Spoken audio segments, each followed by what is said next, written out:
ओए होए होए होए अग कितनी तेज है होए आ देखो अल्लाह लगे होगा ठीक है लगे होगा लैंड से लगे होगा। बिस्मिल्लाहिर्रहमानिर्रहीम अस्सलाम वालेकुम। उम्मीद करदी मेरे भैन भरा ठीक होंगे। अल्हम्दुलिल्लाह से ठीक है। अल्लाह पाक तन खुश रखे बाद रखे ते अज लोग कर दे शुरू ते जेडे छोटे छोटे समान से निक्का थोड़ा ते ओ मैंने इकट्ठा कर लिया वा। हुण 2-3 दिन हो गए धुंध जेडी फिर शुरू हो गई पर ठंड जेडी बिल्कुल भी नहीं वाकई बिल्कुल नहीं होंदी। बाहर सौन दा बड़ा ही मजा हुंदा ते बेगम साहबा मैं चलिया मैं बाहर कम ते तू मेरे आन तक जेड़ा है ना नाश्ता बना ले। ठीक है इंशाल्लाह जरूर तैयार एंड तुसी आओगे ना फटाफट नाश्ता एंड लगे होगा। हां लगे होगा हाथ में लगे होगा ठीक है लगे होगा लैंड से लगे होगा छेती करनी है।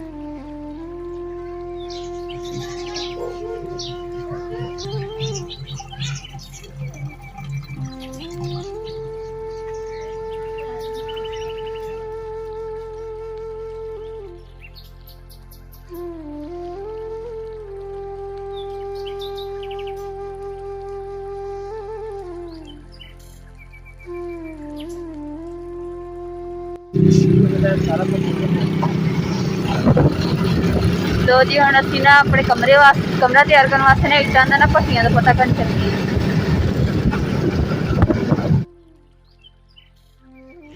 असी हम ना इत्थे कच्चियां इट्टां दा ना भट्ठे दा पता करन वास्ते आए हैं ते इमरान पता करन लगे इन्हां कोल पुछन लगे अगर मिलदी होई ना तो फिर इत्थे लैने की रेट आ ओह तुहानूं फिर दस्सांगे।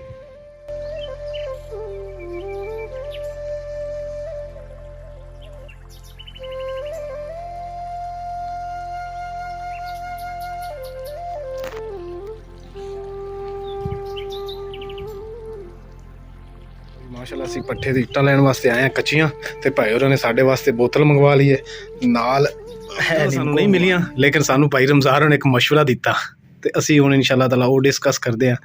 फिर देखिए पट्ठा हैगा इत्थों असी इट्टां लैन वास्ते आए हैं ते कहंदे ने इट्टां तुहानू किसे पट्ठे तो नहीं मिलनियां। देखो ऊपर इट्टां पक रही अज ते छोटे छोटे ढेरियां बनी हुई ना इन्हां थल्ले हैगा मेरे ख्याल ढक्कन च रखे हुए है ढेरी हटाते ढक्कन चुकते देखते हैं कि इट पक्की है कि नहीं पक्की। सारी कच्ची इट लगी है यानी कि साइडा ते सारी कच्ची इट है जिथे ओ तवे नहीं पै जी लोहे दे। हाँ जी हाँ जी तवे लोहे दे उस तो अगे पैसे सारे कच्ची है।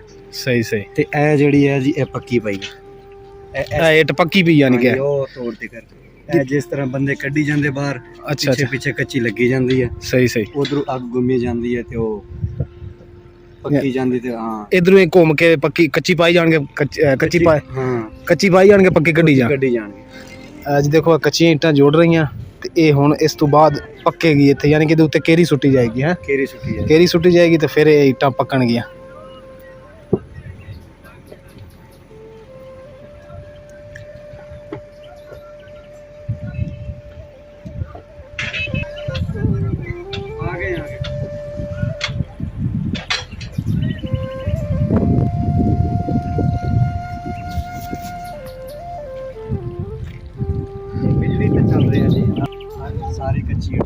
अच्छा सारी कच्ची है जिस तरह लेना पक्की जाणगियां उस तरह अगे अगे ढक्कन जलाना पैना।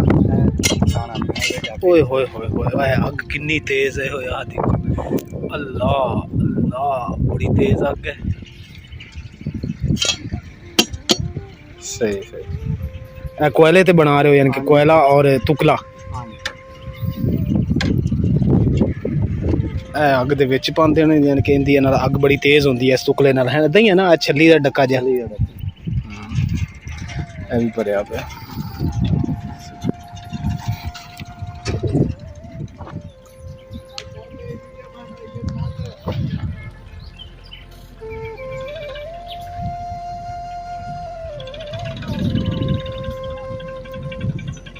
कितनी मिट्टी उड़ा के गया खच्चर जी हुण असीं ना दुकान ते आए हैं पुराने जेडे है ना पत्तलां ये करने दियां एदा पता करांगे की रेट आ ते दूसरा पुराने जेडे बांस आए इन्हां दा पता करांगे। बाकी भट्टी तो भट्टे तो असीं पता कीता सीगा इट्टां दा ते ओह कहना उन्हां ने होर सानूं मशवरा दित्ता वा ते ओह मशवरा जेड़ा भी दित्ता तुहाडे नाल शेयर करांगे घर जाके वापसी ते इमरान हुण सामने दुकान ते गए देखो जिथे आदमी खड़े आ देख सामने ते हुण पता करके आंदे ते फिर तुहाडे नाल शेयर करदे। परिंदियां वास्ते ना खुड्डे पे हुए हैं लोहे दे जाली लगी हुई है।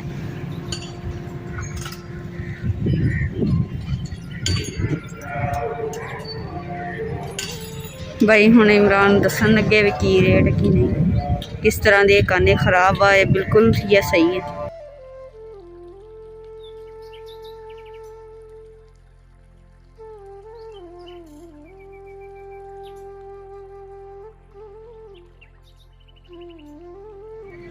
ਹਾਂਜੀ ਪੁਰਾਣੇ ਬਾਂਸ ਹੈ, ਇੱਥੋਂ ਬਾਂਸ ਵਗੈਰਾ ਵੀ ਲੈਣੇ ਆ ਦੁਕਾਨ ਦੇ ਵਿੱਚੋਂ।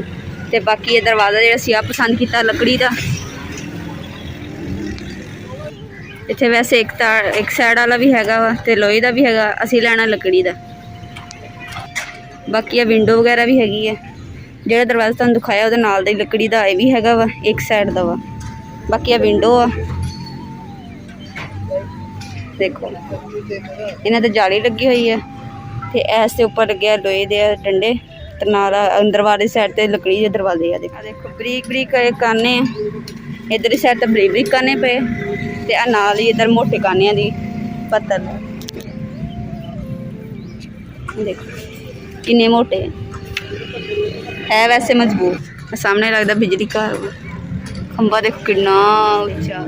ਤੇ ਜਿਹੜਾ ਸਾਹਮਣੇ ਤੁਹਾਨੂੰ ਘਰ ਨਜ਼ਰ ਆ ਰਿਹਾ ਨਾ, ਬਹੁਤ ਹੀ ਪੁਰਾਣਾ, ਕਾਫੀ ਸਾਲਾਂ ਤੋਂ ਵੀ ਹੋਊਗਾ, ਤੇ ਹੋਊਗਾ 2-3 ਸਾਲ ਪੁਰਾਣਾ। ਤੇ ਬਾਕੀ ਕਬਾੜ ਆ, ਇਹਦਾ ਜਿੰਨਾ ਵੀ ਸਮਾਨ ਆ ਕਬਾੜ ਦਾ ਹੀ ਵਿਕਦਾ ਵਾ, ਯਾਨੀ ਕਿ ਪੁਰਾਣਾ ਸਮਾਨ ਹੀ। ਤੇ ਅਸੀਂ ਵੀ ਹੁਣ ਇਸੇ ਮਾਰਕੀਟ 'ਚ ਆਏ ਹਾਂ ਜਿੱਥੇ ਪੁਰਾਣਾ ਸਮਾਨ ਮਿਲਦਾ, ਤਾਂ ਕਿ ਮੁਨਾਸਿਬ ਰੇਟ 'ਚ ਮਿਲ ਜਾਵੇ, ਸਾਡਾ ਗੁਜ਼ਾਰਾ ਹੋ ਜਾਵੇ।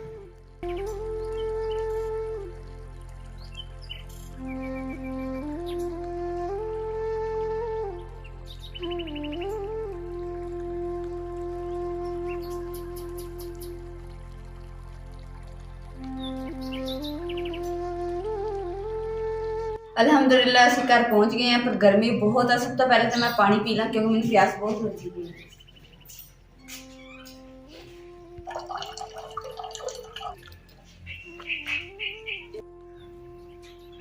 ਸ਼ੁਕਰ ਅਲਹਮਦੁਲਿल्लाह ਪਾਣੀ ਪੀ ਕੇ ਨਾ ਸਾਹ ਦੇ ਨਾਲ ਸਾਹ ਲੈ ਰਿਹਾ। ਤੇ ਕਿਉਂਕਿ ਗਰਮੀ ਇੰਨੀ ਹੈ ਕਿ ਛੱਡ ਗੱਲਾਂ, ਹਜੇ ਤਾਂ ਸ਼ੁਰੂ ਹੋਈ ਗਰਮੀ, ਇੰਨੀ ਪਿਆਸ ਲੱਗਦੀ ਹੈ। ਤੇ ਫਿਰ ਇਹਨਾਂ ਤੈਯਬ ਭਾਈ ਨੇ ਸਬਸਕ੍ਰਾਈਬਰ ਨੇ ਸਾਡੇ, ਤੇ ਨਾ ਭਾਈ ਨੇ ਕਮੈਂਟ ਕੀਤਾ ਕਿ ਨਾ ਸਿਸਟਰ ਮਹਿੰਗਾਈ ਬਹੁਤ ਜ਼ਿਆਦਾ ਹੋ ਗਈ ਹੈ, ਮਰਜ਼ੀ ਹੈ ਤੁਹਾਡੀ ਕਿ ਤੁਸੀਂ ਮਕਾਨ ਚੇਂਜ ਕਰ ਰਹੇ ਹੋ। ਤੇ ਭਾਈ ਨੂੰ ਮੈਂ ਦਿਲ ਤੋਂ ਸ਼ੁਕਰੀਆ ਅਦਾ ਕਰਦੀ ਹਾਂ ਕਿ ਜਿਹੜੇ ਭਾਈ ਨੇ ਸਾਡੇ ਵਾਸਤੇ ਇੰਨਾ ਸੋਚਿਆ ਵਾ, ਸਾਡੇ ਬਹੁਤ ਪਿਆਰੇ ਭਾਈ ਨੇ। ਤੇ ਸਾਡਾ ਜਿਹੜਾ ਨਾ ਮਸਲਮ ਕਿ ਮਕਾਨ ਦੇ ਵਿੱਚ ਅਸੀਂ ਰਹਿੰਦੇ ਹਾਂ ਨਾ, ਤੇ ਸਾਡੇ ਨਾ ਮੁਹੱਲੇ 'ਚ ਨਾ ਬਹੁਤ ਥੋੜ੍ਹੀ ਮੁਸ਼ਕਿਲ ਹੋ ਗਈ ਆ, ਬਹੁਤ ਜ਼ਿਆਦਾ, ਕਿਉਂਕਿ ਨਾ ਲੋਕ ਸਾਨੂੰ ਪਰੇਸ਼ਾਨ ਕਰ ਰਹੇ। ਇਸ ਵਜ੍ਹਾ ਤੋਂ ਅਸੀਂ ਜਿਹੜਾ ਮਕਾਨ ਜਿਹੜਾ ਨਾ ਚੇਂਜ ਕਰ ਰਹੇ, ਮਤਲਬ ਕਿ ਮਕਾਨ ਕਾਫੀ ਲੱਭੇ, ਸਾਨੂੰ ਮਿਲਿਆ ਨਹੀਂ ਬਣਿਆ ਬਣਾਇਆ। ਇਸ ਵਾਸਤੇ ਅਸੀਂ ਜਿਹੜਾ ਨਾ ਕਦਮ ਚੱਕਿਆ ਵਾ। ਤੇ ਮੇਰੇ ਭੈਣ ਭਰਾਵਾਂ ਦੀ ਦੁਆ ਹੋਣੀ ਚਾਹੀਦੀ ਹੈ ਸਾਡੇ ਨਾਲ। ਸਾਡੇ ਨਬੀ ਪਾਕ ਨੇ ਵੀ ਨਾ ਹਿਜਰਤ ਕੀਤੀ ਸੀਗੀ, ਤੇ ਇਨਸ਼ਾਅੱਲਾ ਅਸੀਂ ਵੀ ਹਿਜਰਤ ਕਰਕੇ ਤੇ ਇਸ ਮੁਸ਼ਕਿਲ ਟਾਈਮ ਤੋਂ ਨਿਕਲਾਂਗੇ। ਤੇ YouTube ਫੈਮਿਲੀ ਨੇ ਸਾਡੇ ਵਾਸਤੇ ਨਾ ਖਾਸ ਤੌਰ ਦੁਆ ਕਰਨੀ ਹੈ ਕਿ ਸਾਡਾ ਜਿਹੜਾ ਮੁਸ਼ਕਿਲ ਟਾਈਮ ਹੈ ਨਾ ਜਲਦੀ ਨਾ ਜਲਦੀ। ਤੇ ਮੈਂ ਆਪਣੇ ਭੈਣ ਭਰਾਵਾਂ ਨਾਲ ਨਾ ਇੱਕ ਗੱਲ ਕਰਨੀ ਤੇ ਭੁੱਲ ਗਈ ਸੀਗੀ, ਕਿਉਂਕਿ ਜੇ ਮੈਂ ਦੱਸਿਆ ਸੀ ਕਿ ਭੱਟੀ ਤੇ ਅਸੀਂ ਜਾ ਕੇ ਇੱਟਾਂ ਦਾ ਪਤਾ ਕਰਕੇ ਆਏ, ਤੇ ਉਹਨਾਂ ਨੇ ਸਾਨੂੰ ਕੀ ਮਸ਼ਵਰਾ ਦਿੱਤਾ ਵਾ। ਤੇ ਉਹਨਾਂ ਨੇ ਕਿਹਾ ਵੀ ਨਾ ਜਿਹੜੀ ਇੱਟਾਂ ਮਿਲਣੀਆਂ ਬਹੁਤ ਮਹਿੰਗੀਆਂ ਵਾ, ਤੇ ਅੱਬਲ ਤਾਂ ਮਿਲਦੀਆਂ ਨਹੀਂ ਪਈਆਂ ਹੈਗੀਆਂ, ਜੇ ਮਿਲਣਗੀਆਂ ਤਾਂ ਮਹਿੰਗੀਆਂ ਮਿਲਦੀਆਂ ਵਾ, ਤੇ ਤੁਹਾਡੇ ਕੋਲ ਵੀ ਉਹਨਾਂ ਗੁਜ਼ਾਰਾ ਨਹੀਂ ਹੋਣਾ ਹੈਗਾ, ਤੁਹਾਡੇ ਕੋਲ ਵੀ ਪਹੁੰਚ ਨਹੀਂ ਹੋਣੀ। ਤੇ ਇਸ ਵਾਸਤੇ ਨਾ ਤੇ ਵੀ ਤੁਸੀਂ ਮਿੱਟੀ ਦੀ ਟਰਾਲੀ ਸਟਾ ਲਓ ਤੇ ਖੁਦ ਜਿਹੜੀਆਂ ਨਾ ਇੱਟਾਂ ਜਿਹੜੀਆਂ ਤਿਆਰ ਕਰ ਲਓ। ਤੇ ਭਾਈ ਹੁਣਾਂ ਨੇ ਕਿਹਾ ਸੀ ਨਾ ਤੁਸੀਂ ਮਿੱਟੀ ਦੀ ਟਰਾਲੀ ਸਟਾ ਲਓ, ਸਟਾ ਕੇ ਨਾ ਖੁਦ ਇੱਟਾਂ ਜਿਹੜੀਆਂ ਤਿਆਰ ਕਰ ਲਓ। ਦਿਨ ਰਹਿ ਗਏ ਸੀ ਥੋੜ੍ਹੇ, ਤੇ ਇਸ ਲਈ ਇੱਟਾਂ ਨੂੰ ਅਸੀਂ ਬਣਾਵਾਂਗੇ, ਸੁਕਾਵਾਂਗੇ, ਕਾਫੀ ਦਿਨ ਲੱਗ ਜਾਣੇ, ਸਾਡੇ ਕੋਲ ਨਹੀਂ ਦਿਨ ਨਹੀਂ ਹੈਗੇ। ਇਸ ਵਾਸਤੇ ਜਿਹੜੇ ਨਾ ਅਸੀਂ ਸੋਚਿਆ ਵੀ ਨਾ, ਤੇ ਇੱਕ ਸਾਡੀ ਬਹੁਤ ਪਿਆਰੀ ਸਿਸਟਰ ਨੇ, ਤੇ ਉਹਨਾਂ ਨੇ ਕਿਹਾ ਵੀ ਤੁਸੀਂ ਨਾ ਦੂਸਰਾ ਵੀ ਮੈਂ ਤੁਹਾਨੂੰ ਪਹਿਲੀ ਤੋਂ ਬਾਅਦ ਨਾ ਪੈਸੇ ਭੇਜੂੰਗੀ, ਤੇ ਯਾਨੀ ਕਿ ਅਗਲੇ ਮਹੀਨੇ ਭੇਜੂੰਗੀ, ਤੇ ਤੁਸੀਂ ਨਾ ਵੀ ਉਹ ਤੇਰੇ ਮੁਸ਼ਕਿਲ ਟਾਈਮ ਤੇ ਨਾ ਪੈਸੇ ਨਾ ਕੰਮ ਆ ਜਾਊਗੇ। ਹੁਣ ਜਿਹੜੇ ਭਾਈ ਆਪ ਹੀ ਭੇਜਣਗੇ ਮੈਨੂੰ ਪੈਸੇ, ਤੇ ਉਹੀ ਮੈਂ ਨਾ ਇੱਟਾਂ ਵਾਲਿਆਂ ਨੂੰ ਦੇ ਦੂੰਗੀ, ਤੇ ਇੱਟਾਂ ਜਿਹੜੀਆਂ ਨਾ ਮੈਂ ਬਣੀਆਂ ਬਣਾਈਆਂ ਜਿਹੜੀਆਂ ਲੈ ਲੂੰਗੀ, ਤਾਂ ਕਿ ਜਿਹੜਾ ਸਾਡਾ ਟਾਈਮ ਆ ਨਾ ਉਹ ਬਚਤ ਹੋਵੇ। ਸਾਡੇ ਨੇ ਇੱਥੇ ਜਾਣ ਪਛਾਣ ਵਾਲੇ ਹੈਗੇ ਆ, ਤੇ ਅਸੀਂ ਉਹਨਾਂ ਨੂੰ ਕਹਿ ਕੇ ਨਾ ਤੇ ਵੀ ਇੱਟਾਂ ਵਾਲਿਆਂ ਨੂੰ ਗੱਲ ਕੀਤੀ। ਉਹਨਾਂ ਨੇ ਕਿਹਾ ਵੀ ਨਾ ਅਸੀਂ ਕਿਹਾ ਚਲੋ ਇੱਟਾਂ ਜਿਹੜੀਆਂ ਸਾਨੂੰ ਚੁਕਾ ਦਿਓ ਤੇ ਪੈਸੇ ਤੁਹਾਨੂੰ ਮਿਲ ਜਾਣਗੇ। ਤੇ ਉਹਨਾਂ ਨੇ ਹੁਣ ਕੱਲ੍ਹ ਨੂੰ ਸਾਨੂੰ ਇੱਟਾਂ ਜਿਹੜੀਆਂ ਨਾ ਚੁਕਵਾ ਦੇਣੀਆਂ ਵਾ, ਤੇ ਇੱਟਾਂ ਆਪਣਾ ਜਿਹੜਾ ਕੰਮ ਅਸੀਂ ਸ਼ੁਰੂ ਕਰ ਲਾਂਗੇ। ਜਿੱਦਾਂ ਹੀ ਸਿਸਟਰ ਸਾਨੂੰ ਪੈਸੇ ਭੇਜਣਗੇ ਤੇ ਉੱਦਾਂ ਹੀ ਨਾ ਅਸੀਂ ਜਾ ਕੇ ਇੱਟਾਂ ਵਾਲਿਆਂ ਨੂੰ ਦੇ ਦਾਂਗੇ। ਤੇ ਆਪੇ ਵੀ ਜਿਹੜੇ ਸਾਨੂੰ ਪੈਸੇ ਭੇਜਣੇ ਨੇ, ਮੈਂ ਉਹਨਾਂ ਦੇ ਵਿੱਚ ਇਹੀ ਸੋਚਿਆ ਕਿ ਮੈਂ ਨਾ ਇੱਟਾਂ ਲੈਣੀਆਂ ਵਾ, ਇੱਟਾਂ ਦਾ ਆਪਣਾ ਕੰਮ ਸ਼ੁਰੂ ਕਰ ਲਾਂਗੇ। ਤੇ ਦੂਸਰਾ ਨਾ ਇਹ ਇੱਟਾਂ ਦਾ ਜਿਹੜਾ ਪੈਸੇ ਹੋਣਗੇ, ਯਾਨੀ ਕਿ ਆਪੀ ਨੇ ਤਾਂ ਵੈਸੇ ਮੈਨੂੰ ਭੇਜਣੀ ਕਿ ਮੁਸ਼ਕਿਲ ਟਾਈਮ ਦੇ ਕੰਮ, ਮੈਂ ਇੱਟਾਂ ਦਾ ਲਾ ਦੇਣੀ ਹੈ। ਤੇ ਇਹ ਸਮਝ ਲਓ ਕਿ ਇੱਟਾਂ ਨੇ ਜਿਹੜਾ ਵਾ ਨਾ ਪਹਿਲਾ ਤੋਹਫਾ ਜਿਹੜਾ ਨਾ ਸਿਸਟਰ ਦੀ ਤਰਫ ਹੋਏਗਾ ਇਨਸ਼ਾਅੱਲਾ। ਓਏ ਹੋਏ ਟਮਾਟਰ ਦੀ ਜਿਹੜਾ ਨਾ ਗਲਿਆ ਪਿਆ ਦੇ ਖੁਦ ਦਾ ਗਲ ਗਿਆ। ਚਲੋ ਕੋਈ ਨਹੀਂ, ਉਮੀਦ ਕਰਦੀ ਮੇਰੇ ਭੈਣ ਭਾਈਆਂ ਨੂੰ ਸਾਡਾ ਅੱਜ ਦਾ ਵਲੋਗ ਪਸੰਦ ਆਏਗਾ। तो साढ़े चैनल लाइक करो, शेयर करो, सब्सक्राइब करो और अपनी फैमिली जरूर शेयर करो। अल्लाह पाक तुहानू खुश रखे, आबाद रखे, अपना और अपनी फैमिली का बहुत ज़्यादा ख्याल रखियो। अल्लाह हाफिज़।